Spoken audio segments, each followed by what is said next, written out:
أعوذ بالله من الشيطان الرجيم بسم الله الرحمن الرحيم رب اشرح لي صدري ويسر لي أمري واحلل عقدة من لساني يفقهوا قولي واجعل لي وزيرا من أهلي يا رب زدني علما يا رب زدني علما يا رب زدني علما السلام علیکم ورحمۃ اللہ وبرکاتہ۔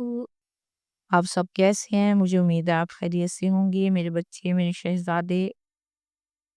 میں جو ویڈیو بناتی ہوں صرف آپ ینگسٹرز کے لیے بناتی ہوں، میرے اسٹوڈنٹ ہیں، میری جان ہیں۔ تو میں چاہتی ہوں کہ آپ جو ہیں اس فیلڈ میں آئیں، قرآن پاک فیلڈ میں آئیں، تو اس کے ساتھ ساتھ ہم لوگ ایک قافلہ بنائیں اور آگے چلیں، تو اس کے بعد جو ہماری نسلیں آئیں گی وہ انشاءاللہ ہم سے زیادہ بہتر اسلام کو قبول کرنے والے ہوں گی۔ اللہ تعالیٰ آپ میں سے ہی داعی دین پیدا کرے، اور میری دعاؤں میں ہمیشہ آپ شامل ہیں۔ اللہ تعالیٰ آپ کو اپنے حفظ و امان میں رکھے اور آپ پر اپنی رحمت نازل کریں۔ آئیے دیکھتے لیسن کی طرف۔ ایک طرف منافقین تھے جو تمام اسباب کے باوجود ہیلے بہانے بناتے رہے، دوسری وہ بے بس اور غریب 7 صحابہ تھے، دوسری طرف جو جہاد پر جا کر جان قربان کرنے کو تیار تھے لیکن وسائل نہ تھے، بے بسی سے روتے ہوئے واپس چلے گئے، جبکہ اللہ تعالیٰ نے فرمایا کہ تبوک سے واپسی پر منافقین آپ سے طرح طرح کے عذر پیش کریں گے۔ آج ہم پڑھیں گے سورۃ التوبہ کی آیت نمبر 95۔ سَیَحْلِفُونَ عن قریب وہ قسمیں کھائیں گے، باللہ لکم اللہ کی تمہارے سامنے، اذا انقلبتم جب تم لوٹ کر جاؤ گے، الیہم ان کی طرف، لتعرضوا عنہم تاکہ تم درگزر کرو ان سے، فاعرضوا عنہم تو تم درگزر کرو ان سے، انہم رجسن بے شک وہ ناپاک ہیں، ومأواہم جہنم اور ان کا ٹھکانہ جہنم ہے، جزاءم اس کے بدلے میں بما کانوا یکسبون جو وہ کیا کرتے تھے یا جو وہ کماتے تھے یا جو عمل وہ کرتے تھے۔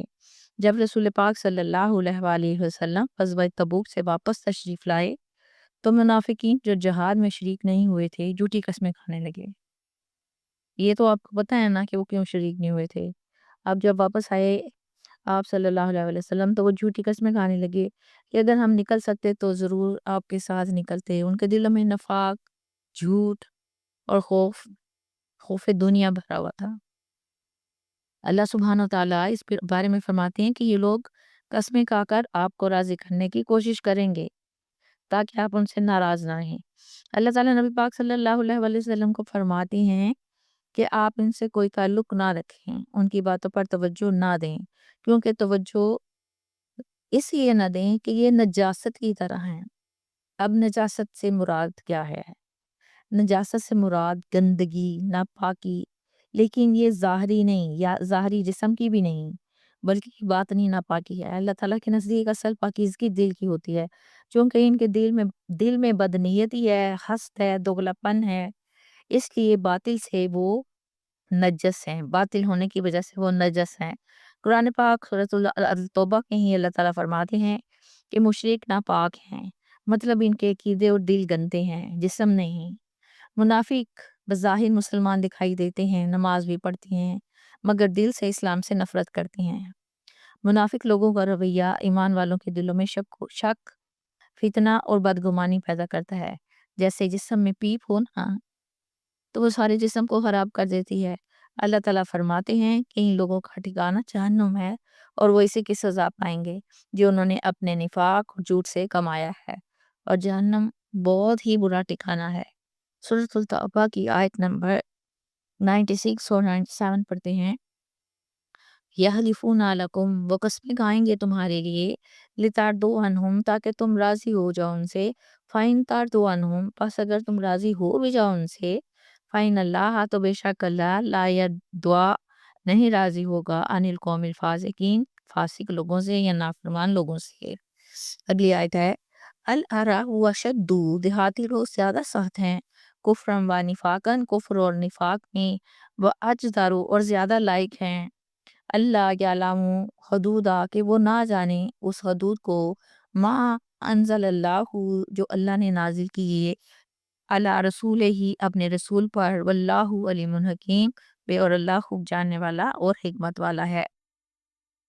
منافق بڑی کوشش کریں گے کہ وہ مکر و فریب سے اور قسمیں کھا کر مسلمانوں کو خوش کر لیں۔ فرض کیجئے اگر چکنی چپڑی باتوں سے مخلوق کو راضی کر بھی لیا جائے تو کیا فائدہ جب تک اللہ تعالیٰ ہی ان سے راضی نہ ہو۔ گویا تنبیہ کر دی گئی کہ جس قوم سے اللہ ہی راضی نہ ہو، لہٰذا جھوٹی باتوں سے پیغمبر اور اس کے ساتھیوں کو خوش کر لینے کا خبط جو ہے انہیں دماغوں سے نکال دینا چاہیے۔ اگر ان کے ساتھ تغافل کا معاملہ کیا گیا ہے تو اس بات کی دلیل نہیں کہ مسلمان ان سے خوش اور مطمئن ہیں۔ منافقین کے حوالے احوال بتانے کے بعد اب کچھ دیہاتی بدوؤں کا ذکر ہے، یعنی کہ جو شہر سے مدینہ شہر سے باہر رہتے ہیں، جو ان میں بھی کئی طرح کے آدمی ہیں، کفار ہیں، منافق ہیں اور مخلص مسلمان بھی ہیں۔ چونکہ دیہاتی لوگ فطرتاً تند خو اور سخت مزاج ہوتے ہیں۔ وہ کیوں ہوتے ہیں؟ وہ علم و حکمت کی مجالس سے دور رہنے کی وجہ سے تہذیب و شائستگی کا اثر اور علم و عرفان کی روشنی بہت مشکل سے قبول کرتے ہیں۔ اس لیے ان لوگوں کا کفر اور نفاق شہری منافقین سے زیادہ سخت ہوتا ہے۔ ان کو ایسے مواقع نہیں ملتے کہ اہل علم کی صحبت میں رہ کر دیانت اور تہذیب کے وہ قانون اور قاعدے سیکھ لیں جو رسول پاک صلی اللہ علیہ وسلم پر نازل کیے گئے۔ علم و معرفت ہی وہ چیز ہے جو انسان کے دل کو نرم کرتی ہے اور مہذب بناتی ہے۔ جو لوگ اس قدر جہالت میں غرق ہیں ضرور ان کو دل سخت ہوں گے۔ اللہ تعالیٰ فرماتے ہیں کہ ان کا کام تمام علم جو ہے تمام طبقات پر محیط ہے۔ کن کا؟ اللہ تعالیٰ کا اپنا جو علم ہے اس کی بات ہو رہی ہے۔ وہ اپنے حکمت سے ہر ایک کے ساتھ معاملہ کرتے ہیں۔ وہ کہ اعراب کی طبیعت میں بے حکمی، غرض پرستی، جہالت شدید ہوتی ہے، سو اللہ تعالیٰ کی حکمت ہے، وہ ان سے بھی مشکل کام نہیں چاہتا اور درجے بلند بھی نہیں دیتا، یعنی کہ جیسا ان کا کام ہے ویسا ہی ان کو درجہ ملتا ہے۔